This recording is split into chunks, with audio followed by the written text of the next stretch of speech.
Storytime with Me TV, where books come alive.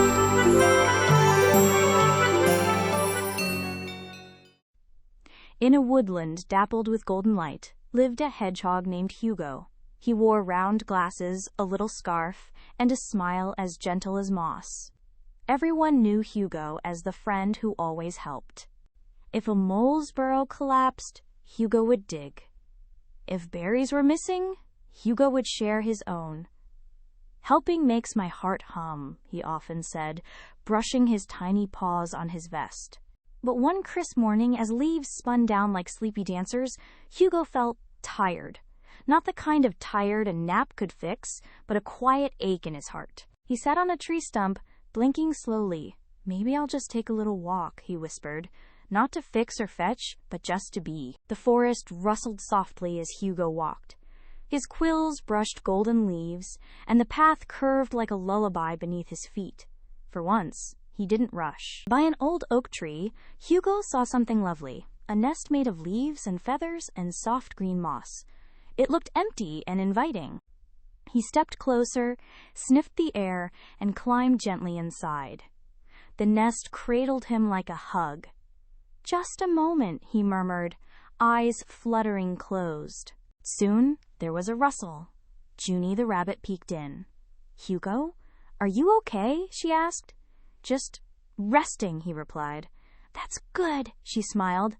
"You do so much." Next came Pip the fox, carrying a pouch of rose hips. "I brought you some," he said shyly. "You always remember my favorites." Hugo blinked, touched. Then Lark the bluebird landed on a branch above. "We missed you at the thistle thimble game," she chirped.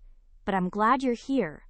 The forest feels better when you rest too." Hugo's eyes welled with tiny tears.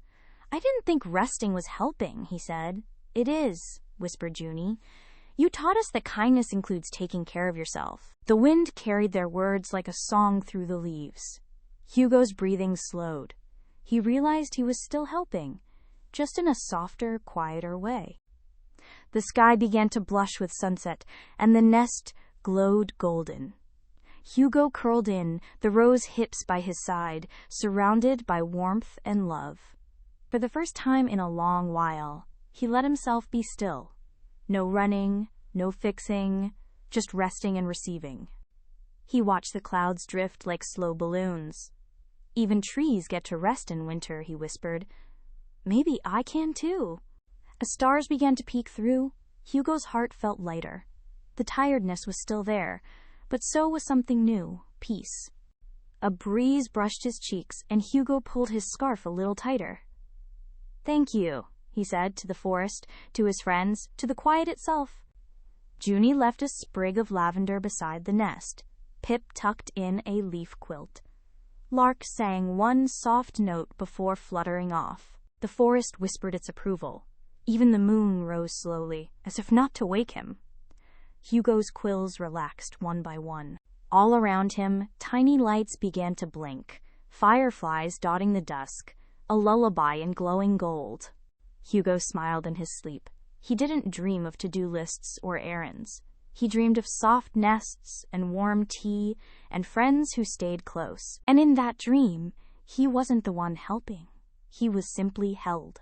Because sometimes the bravest thing we can do is pause, to breathe, to soften, to let others care for us too.